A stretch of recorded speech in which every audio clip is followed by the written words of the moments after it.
Hello guys, ayan. Ibabad natin sa 7-up yung ating hipon. Ayan, ibabad lang natin ng 7-up. So ayan, isang 7-up lang po guys yung pangbabad natin. Ayan. Yun na yung parang sabaw niya.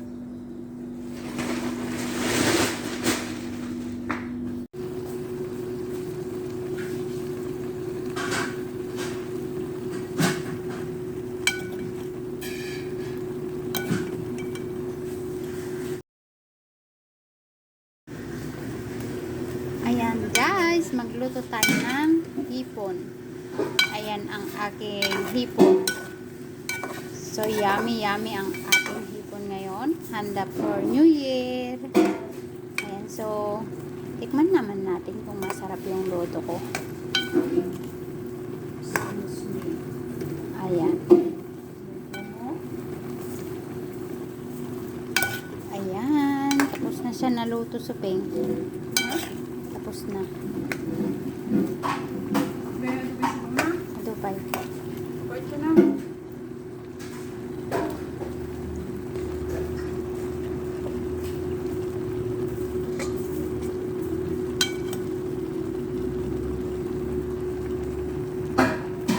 Ayan guys.